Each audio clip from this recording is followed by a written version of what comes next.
સમાચાર બનાસકાંઠાથી। બનાસકાંઠામાં મેઘરાજાએ કરી ધમાકેદાર બેટિંગ। દ્રશ્યો સમુદ્રના નહીં પરંતુ ભારત પાકિસ્તાન સરહદ પર આવેલ નડાબેટના છે। પાણીની એક એક બૂંદ માટે વલખા મારતો નડાબેટનો રણકાંઠો ગઈકાલે વરસેલા વરસાદ બાદ સમુદ્રમાં તબદીલ થઈ ગયો। રણકાંઠો દરિયો બનતા અનેક પ્રવાસીઓ અહીંયા નહાવાની મજા પણ માણી।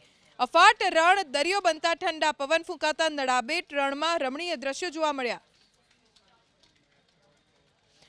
બનાસકાંઠા જિલ્લામાં આજે પણ ઓરેન્જ એલર્ટ જાહેર કરવામાં આવ્યું છે। ભારે વરસાદની શક્યતા આજે પણ વ્યક્ત કરવામાં આવી છે, પણ ગઈકાલે જે વરસાદ પડ્યો આખું નડાબેટ રણ જાણે દૂર દૂર સુધી અફાટ દરિયો હોય તેવું જોવા મળી રહ્યું છે। પણ ખેતરોમાં ખેડૂતોને ખૂબ નુકસાન થયું છે। ક્યાંક તો પાળો પણ તૂટી ગયો અને કેનાલમાં સર્વિસ રોડ હોય એનું પણ ધોવાણ થઈ ગયું વરસાદના કારણે। અંતે ખેડૂતોને અને સ્થાનિક લોકોને ભોગવવાનો વારો આવ્યો।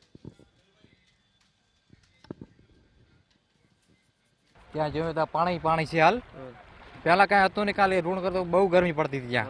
હાલ પાણી બહુ છે। પેલા આ દરિયા જેવો માહોલ થઈ ગયો। હાલ જીવ દબણ જતા એ કરતા હાલ નડાબેટની મુલાકાત લેવી। કેવો પવન બહુ આવે? પવનો સારા આવી રહ્યા છે, બહુ સારા છે।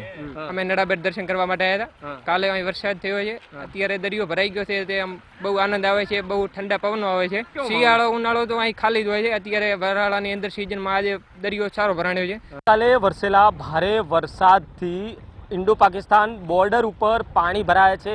અફાટ જે રણ આવેલું છે તે દરિયો બન્યો છે। તમને દ્રશ્યો બતાવવાની કોશિશ કરીશ ઇન્ડો પાકિસ્તાન બોર્ડર નજીકના, જ્યાં આ દૂર દૂર સુધી આવેલા રણ કાંઠામાં હાલ પાણી ભરાતા આહલાદદાયક દ્રશ્યો જોવા મળી રહ્યા છે। ખાસ કરીને જો વાત કરવામાં આવે તો જે ચોમાસા સિઝન દરમિયાન આ રણ કાંઠામાં પાણી ભરાતા દરિયા જેવો માહોલ જોવા મળી રહ્યો છે। ખાસ કરીને બનાસકાંઠાની જે આંતરરાષ્ટ્રીય બોર્ડર છે ત્યાંના આ દ્રશ્યો છે।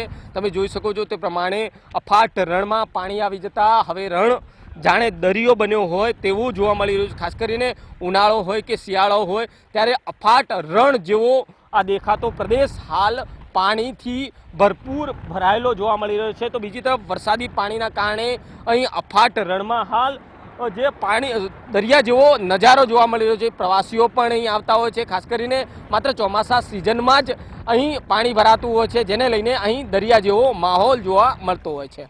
વસંત દિરગર, એબીપી અસ્મિતા, બનાસકાંઠા।